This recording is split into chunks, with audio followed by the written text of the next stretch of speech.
It's easy to see how we can create instability with the bike. What design features do sport and sport touring bikes have to help prevent that? Why do sport bikes even look the way they do? High-backed seats anchor the rider more firmly, reducing the need to hang on by grabbing the bars too tightly. Large tanks help provide a better perch on the bike. Some riders use it for elbow or forearm rest during cornering. They can also provide a resting place for the upper torso. Knee cutouts on the tank's side provide a more stable way to hold on, allowing the rider to use the bars less. Rear set foot pegs are really important. They give the rider a more stable perch for moving around on and steering the bike. If this bike had cruiser pegs like this, it would be unrideable. In fast turns, trying to anchor yourself firmly on the bike requires something to hold on to. Unfortunately, the inside bar is the handiest thing, resulting in the rider pulling on it. This makes the bike go to the outside of the turn because you are counter-steering. Gripping the bike with one or both legs eliminates this problem. Resting an elbow on the tank can help. The hanging off style can have another unfavourable side effect. By pulling yourself from one side of the bike to the other using the bars, you will make the bike wiggle.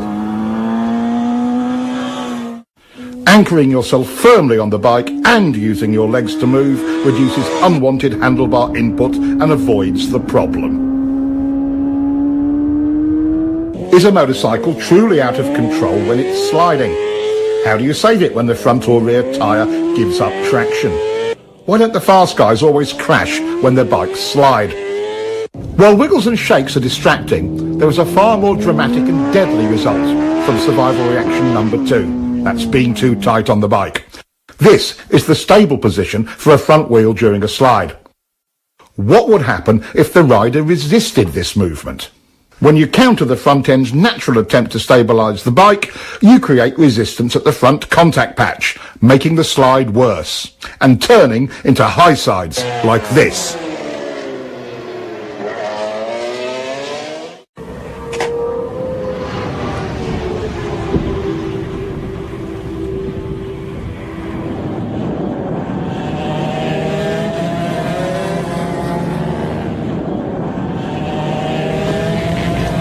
My rear tire must have gone off. Sliding in turn 3. Problems? I didn't know you were out here. Yeah, sliding in turn 3. How's your throttle control through turn 3? Really good. I've already worked that out. Do you have any arm pump? Yeah, now that you mention it, I think I do. Well, being tight on the bike can start little slides before you get anywhere near the limits of traction. Really? It's not the tire? Well, can you ride it just to see? Sure. Always wanted to ride one of these.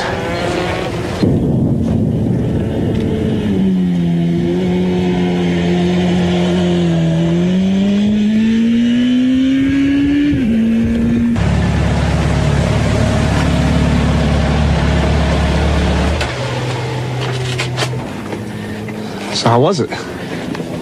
Oh, the bike's great. Thanks for the ride. Oh yeah, your tire's fine. I guess I'm making it slide then, huh? SR number 2 strikes again. I'm just too tight on the bars. Try it again. I'll follow you. Really? Thanks.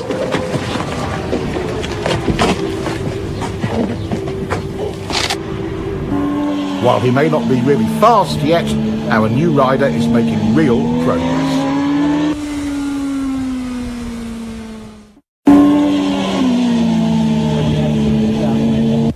The 3 most common reasons for front end slides are 1, over-braking going into turns. 2, from overloading the front tire. This is called pushing the front end. The standard solution to a pushing front end is getting back on the gas. And 3, from slippery surfaces. Fighting the front will make you crash. Letting the bike do its own thing relaxed on the bars, is the right choice. You are dangerous to yourself to the degree you let this survival reaction number 2 grip you in its claws. Take control by doing nothing. Let the bike stabilize itself. Getting a lot of head shake over turn 6. I think it's my shock or forks. Guess it could be a bad tire. Does it happen every lap? Yeah. No. Maybe once every 2 or 3 laps at first. Then it did it every lap. I had to pull in. See, here it says bikes don't do anything every few laps. Only riders do. So I bet if you loosen up on the bars, it'll stop. Yeah, I think you're right. You know?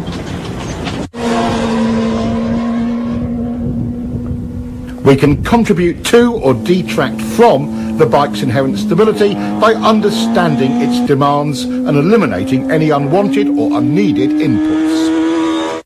Take braking. With the weight forward, stiff arms and up on the tank, the bike stoppies. With less bar pressure and the rider stabilised by the tank, the bike is more stable. Back in the seat with loose arms gives controlled braking. Even with severe lock-up, control is much improved. An all too common error is twisting to the inside of the bike. He's trying to gain stability, but creates tension. Even if you don't hang off the bike, stabilising your body is still important. Gripping the tank with one or both of your knees as you go into and through the turn is simple and efficient. The more firmly you anchor yourself, the easier it is to relax your torso and arms. For mid-corner, suspension is set up for a given amount of weight fore and aft. The bike cannot compensate for you moving around on it. As we've covered already, get into your fore and aft position on the seat early and stay there.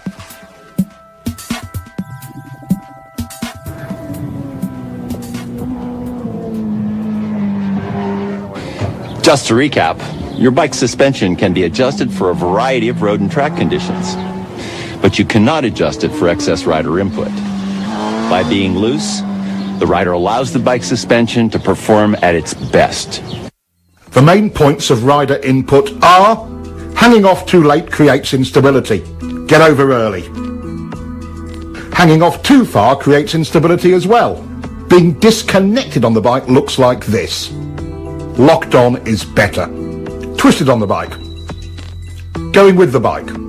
The seat provides stability, and so does the tank.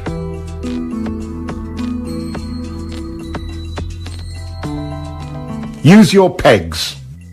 Riding stiff. Riding loose. Using the bars to hold on. Using the tank. Tight equals front end shake. Loose is stable. Crossing on the bike. Going with it. Tight, it slides. Loose, it recovers. Acceleration head shake. Acceleration stability. Braking instability. Locked on in the seat gives good braking stability. Yep. All those things have happened to me. Yeah, you should just let the bike do the work. I'm causing my own handling problems and making myself tired. Stabilising the bike is the rider's goal in any corner. Throttle error or entering a corner too fast are two of our known enemies in getting that result. But perhaps the most important of all is your line through the turn. Having a poor line through any corner makes the rider's job of stabilising the bike with good throttle control all but impossible. We've already explored counter-steering and know it gives us effective and precise control of the bike's direction. But there are 3 underlying principles to steering that you must understand. There are 3 tools we use for executing our line. 1, where you begin the turn.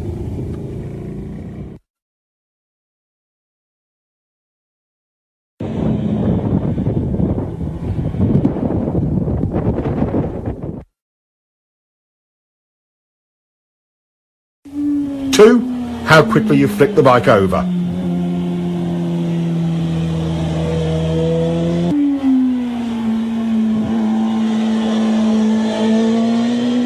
3, how far you lean it. Let's investigate the first one, where you start the turn, and see how it can affect your cornering.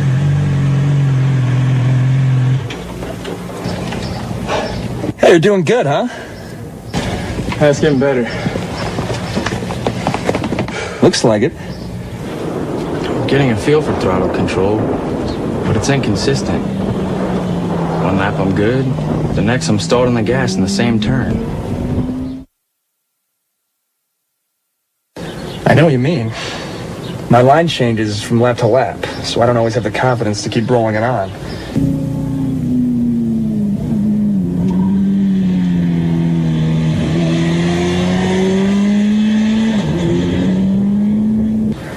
Gets to me.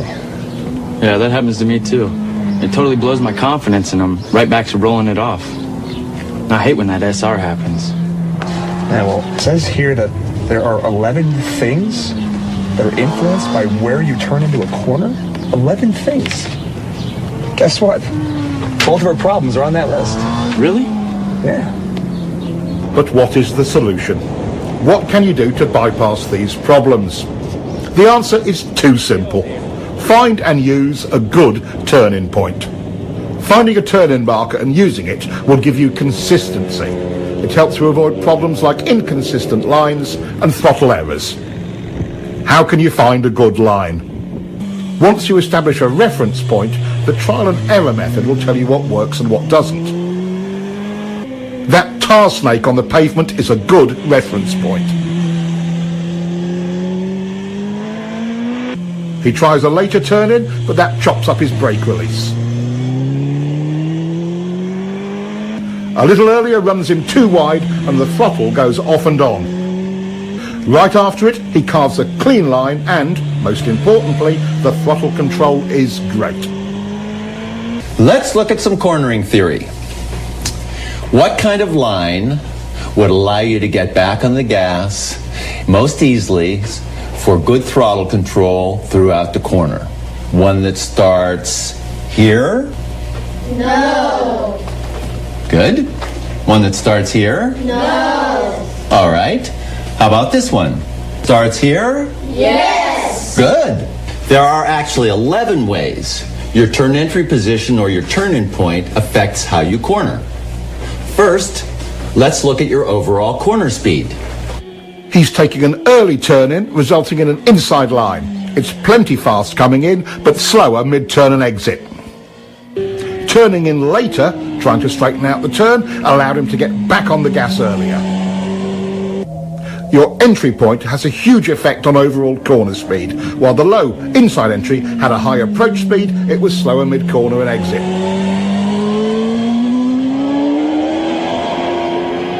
The higher outside turn entry allows him to point the bike more towards the exit. Even before mid-corner, he's back on the gas. Now let's look at how entry point affects braking. Your beginning and ending brake points are both modified by where you start your turn. On the low inside line, you're leaned over longer and brake pressure is critical because it's easy to lock up the front wheel. On the later turn entry, it's easier and safer because more braking is done with less lean angle, and it most often is completed earlier, allowing the rider to get back on the gas. This is a huge difference. If the pavement was slippery, which line would you choose? Finishing the braking earlier or later? Your turn-in point determines that.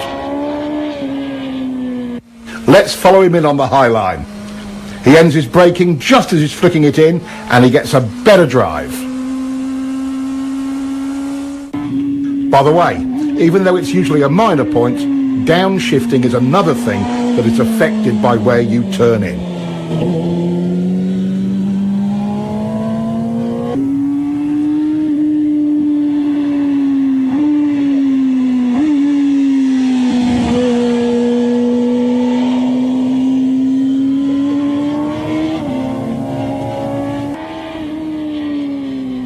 Of the key tools of turning, one is how quickly you can get the bike over. It's easy to see how the early and later entries compare in this regard. The low entry requires lazy steering. You can't flick the bike onto its line. The later turn-in allows for a decisive steering commitment to the turn. Mid-corner and exit stability and speed start when the gas comes on. Watch both lines to see where the gas comes back on.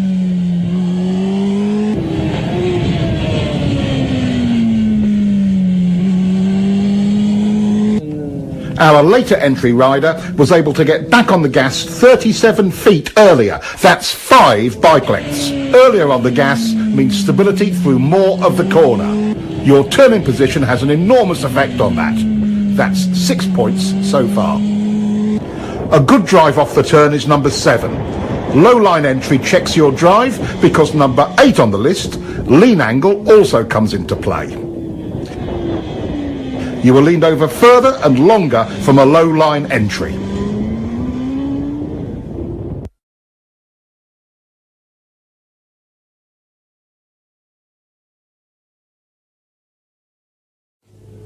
Seeing a line that is taking you too wide does not inspire confidence.